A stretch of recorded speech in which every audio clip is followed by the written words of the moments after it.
নমস্কাৰ। আজি বিশ্বকৰ্মা পূজা। আপোনালোক সকলোলৈকে বিশ্বকৰ্মা পূজাৰ আন্তৰিক শুভেচ্ছা জ্ঞাপন কৰিছোঁ। আপোনালোকে নিশ্চয় বিশ্বকৰ্মা পূজা ধুমধামেৰে পাতিছে। মই কোনো ধুমধামেৰে পতা নাই, জাষ্ট নিয়মটো কৰিছোঁ। ভাবিছিলোঁ কিবাকিবি অকণমান বনাম, লাডু বা কিবাকিবি পায়স এনেকুৱা ধৰণৰ, কিন্তু কি জানে, যদি সন্তান ঘৰত নাথাকে, ল'ৰা ছোৱালী ঘৰত নাথাকে, সকলো মাকেই এয়া অনুমান কৰিব পাৰে, কিবা এটা বনাবলৈ, কিবা এটা পাতিবলৈ মন নাযায়। তথাপিতো নিয়ম যেতিয়া পৰম্পৰাগতভাৱে কৰি আহিছোঁ, গতিকে নিয়মটোহে পালন কৰিম। গতিকে আহক, আপোনালোকক দেখাম মই অলপকৈ কিদৰে মই বিশ্বকৰ্মা পূজা পালন কৰিছোঁ। পুনৰবাৰ শুভেচ্ছা জনাইছোঁ। আহক চাওঁ।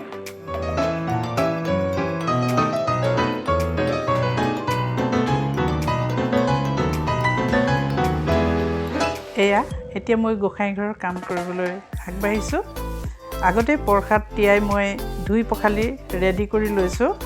এতিয়া মই বিশেষ নিয়ম নাজানো যদিও অলপ জানো, সেইমতে যিয়ে জানো তেনেদৰে মই শৰাই সজাম আৰু মই গোসাঁই ঘৰত আগবঢ়াম। এয়া মই ফুল তুলসী দুবৰি লৈ মই গাড়ীকেইখন আৰু বিশ্বকৰ্মা দেৱক পূজা কৰিম। চাওক, কলপাত নাই। এইখন কলপাতেই মই আজি বিশ্বকৰ্মা পূজা পাতিব লাগিব। নিয়ম নীতি কৰিবলৈ কলপাতৰ প্ৰয়োজন, কিন্তু এইবাৰ আগতে বহুত কলগছ আছিলে, কলখিনি কাটি দিয়াৰ পিছত কলপাত নাই, এখিলাই মাত্ৰ কলপাত পালোঁ। এইখনে মই নিয়ম কৰিব লাগিব। এতিয়া মই তামোল থুৰিয়াম। তামোল থুৰিয়াবলৈ মোক বৰমাই শিকাইছিলে। গতিকে যিকোনো উৎসৱ পাৰ্বণ মই এনেদৰে প্ৰসাদ যদি দিওঁ, সদায় মোৰ বৰমালৈ মনত পৰে।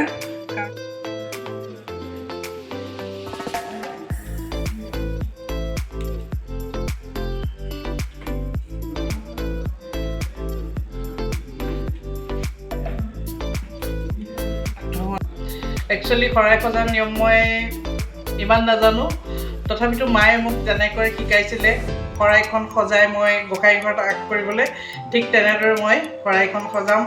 ভুল ভ্ৰান্তি হ'লে মাফ কৰিব। এতিয়া মই শৰাইখন সজাবলৈ লৈছোঁ।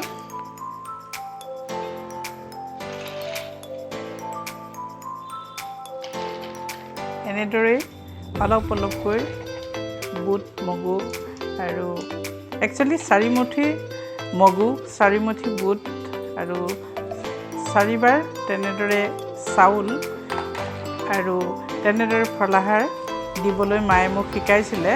কিন্তু এইখন কোনো নামৰ আগত দিয়া শৰাই নহয়, গতিকে বিশেষ নিয়ম নীতি প্ৰয়োজন নহয়।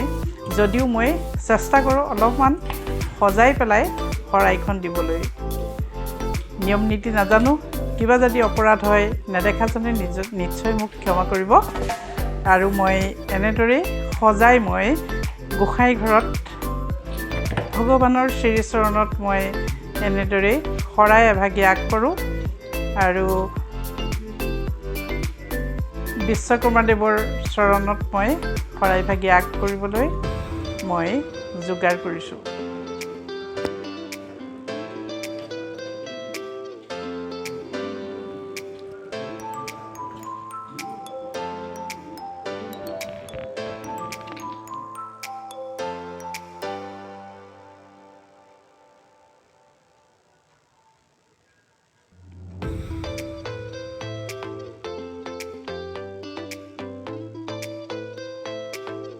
এতিয়া মই গোসাঁই ঘৰলৈ আগবাঢ়িছোঁ। গোসাঁই ঘৰ যিহেতু আমাৰ ফাৰ্ষ্ট ফ্ল'ৰত আছে, গোসাঁই ঘৰলৈ মই শৰাইভাগি লৈ আগবাঢ়ি গৈছোঁ আৰু মই শৰাইভাগি আগ কৰি বাকী কামবিলাক কৰিম। এয়া মই শৰাইভাগি আগ কৰিবলৈ লৈছোঁ। আগতে গোসাঁই ঘৰ মুচি নিয়ম নীতি ধূপ চাকি লগাই নিয়ম নীতি কৰা হ'ল। ৰাতিপুৱাৰ যিখিনি নিত্যকৰ্ম সেইখিনি কৰা হ'ল। তাৰপিছতে এয়া শৰাইভাগি আগবঢ়াবলৈ মই আগবাঢ়িছোঁ। শৰাইভাগি আগবঢ়াই মই ভগৱানৰ শ্ৰীচৰণত এভাগি সেৱা আগ কৰি এটি প্ৰাৰ্থনা কৰিলোঁ, তেওঁ যাতে মোৰ যিখিনি অজানিতে হোৱা ভুল ভ্ৰান্তি মাফ কৰি শৰাই ভাগি নিজৰ বুলি গ্ৰহণ কৰে।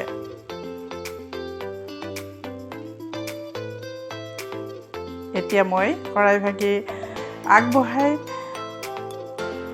মই ধূপ চাকি আৰু ফুল তুলসী দুবৰি লৈ মই বিশ্বকৰ্মা গাড়ী আৰু আমাৰ ঘৰত যিখিনি বিশ্বকৰ্মা বুলি ধৰা হয় গোটেইখিনিতে মই এনেদৰে ফুল দুবৰি তুলসী চাকি বন্তি আৰু মই দিম চন্দনৰ ফুট। সকলোতে মই চন্দনৰ ফুট এনেদৰে দিওঁ। একো নাজানো, মনত যিদৰে মই কৰিলে মোৰ মনত শান্তি পাওঁ মই সেইদৰেই কৰোঁ। এইবিলাক মোক কোনেও শিকোৱা নাছিলে, মই নিজেই নিজৰ মনটো এনেদৰে কৰিলে মোৰ মনটো ভাল লাগে আৰু যিদৰে কৰিলে মোৰ মনটো ভাল লাগে সেইদৰে মই কৰি আহিছোঁ অত বছৰে। আজিও মই ঠিক তেনেদৰেই কৰিছোঁ। এতিয়া মই বাহিৰলৈ যাম, গেৰেজলৈ যাম আৰু যিখিনি মই বিশ্বকৰ্মা পূজাত কৰোঁ বা অন্য পূজা, লক্ষী পূজা আৰু দিৱালীত মই যিখিনি নিয়ম নীতি কৰোঁ ঠিক এনেদৰে কৰোঁ। এয়া মই গেৰেজলৈ গৈছোঁ। গেৰেজত মই গৈ গাড়ীকেইখন, স্কুটি, বাইক সকলোতে মই ধূপ চাকি লগাই স্বস্তিকা আঁকি মই পূজা কৰিছোঁ।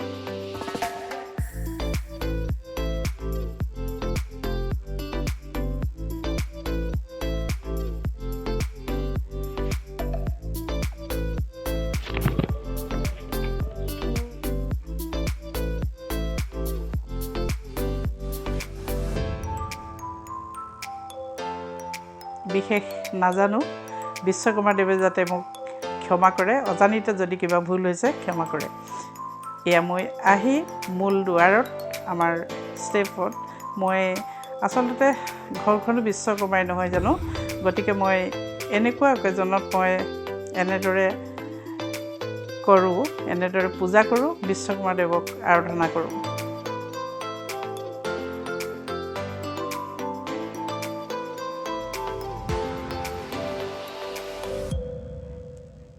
সকলোৰে নিয়ম নীতি বেলেগ বেলেগ। মই এনেদৰেই কৰি ভাল পাওঁ, মনত শান্তি পাওঁ আৰু এনেকুৱা পূজা পাৰ্বণৰ দিনত এনেদৰে শুদ্ধ চিতেৰে নীতি নিয়মত কৰ্মভাগী কৰিলে বহুত ভাল লাগে।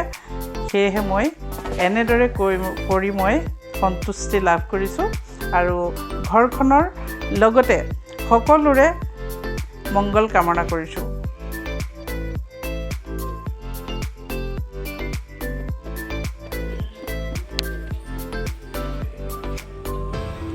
সকলোতে যিখিনি ঘৰত বিশ্বকৰ্মাৰ বস্তু আছে সকলোতে মই এনেদৰে ধূপ চাকি আৰু চন্দনৰ তিলক দি পূজা কৰিছোঁ। এয়া মই এতিয়া প্ৰসাদ ভাঙিলোঁ। প্ৰসাদ ভাঙি প্ৰসাদ ঘৰৰ সকলো সদস্যক আৰু ভাড়াঘৰৰ সকলোকে প্ৰসাদ বিতৰণ কৰি মই এতিয়া আজি যিহেতু আমি ভাত নাখাওঁ, ৰুটি খাম, গতিকে এয়া মই বুট দাইল লগতে কাবেলি বুট বইল কৰি থৈছোঁ। একেবাৰে চিম্পুল, আদা ৰচুন আৰু পিঁয়াজ একো নিদিয়াকৈ মই একেবাৰে নিৰামিষকৈ বনাইছোঁ।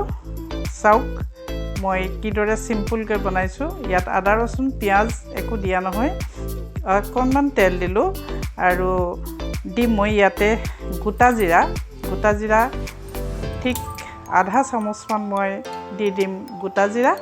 তাৰপিছতে দিম মই ঠিক আধা চামুচমান জোখৰ, এনেই নিজে আন্দাজ কৰি লৈছোঁ, আধা চামুচমানৰ জোখৰ এয়া দিছোঁ কালাৰ জিৰা আৰু এইখিনি সুন্দৰকৈ ফুটিবলৈ দিয়াৰ পিছত মই বিলাহী পেষ্ট কৰি লৈছোঁ। এইটো মোৰ সৰু মিনি মিক্সাৰ, এইখিনি পিচি ল'লোঁ। জাষ্ট বিলাহীখিনি পিচি ল'লোঁ, ইয়াত দিলোঁ আৰু ইয়াত জোখমতে দিম হালধি, নিমখ আৰু ইয়াত একো দিয়া নাযায়। নিমখ হালধি দিয়াৰ পিছত মই যিখিনি বইল কৰি লৈছিলোঁ কাবেলি বুট আৰু বুট দাইল এইখিনি মই ইয়াতে দি দিম আৰু মোৰ বুট দাইল হৈ যাব একেবাৰে সিম্পল শাকাহাৰী খানা গতিকে ইয়াৰ পিছতে ইফালে বনি আছে মোৰ লুচি আৰু মোৰ এখন সবজি বনিব সেইখন আপোনালোকক এতিয়া আজি দেখুৱা নহয় যেহেতু ভিডিঅটো দীঘলীয়া হ'ল এয়া বুট দাইল আৰু মই এয়া বুট দাইল লগতে কেইটামান কাবেলি বুট দি দিছিলোঁ আৰু লগতে এয়া লুচি আৰু এই সবজিখনত আছে মূলা কচু পটল ইত্যাদি ইত্যাদি কৰি বহু কেবিধ ইয়াতে সবজি আছে জ্বলা সবজি বনাইছিলোঁ আৰু এইটো চাটনি বনাইছিলোঁ অমৰা আৰু নাৰিকল আৰু নৰসিংহৰ পাত দি জলকীয়া দি মই বনাইছিলোঁ লগতে আছে ঘৰত বনোৱা দৈ কেনেকুৱা লাগিলে মোৰ আজি বিশ্বকৰ্মা পূজা আৰু লগতে বিশ্বকৰ্মা পূজাৰ শাকাহাৰী আমাৰ আজি দুপৰীয়াৰ আহাৰ কেনেকুৱা লাগিলে জনাব আৰু মই আপোনালোকে মোৰ ভিডিঅ'টো ইমান ধৈৰ্যৰে চাই থকাৰ কাৰণে ধন্যবাদ জনালোঁ আৰু পুনৰ নতুন নতুন ভিডিঅ' দিয়াৰ প্ৰতিশ্ৰুতি ৰাখিলোঁ ধন্যবাদ আজিলৈ আহোঁ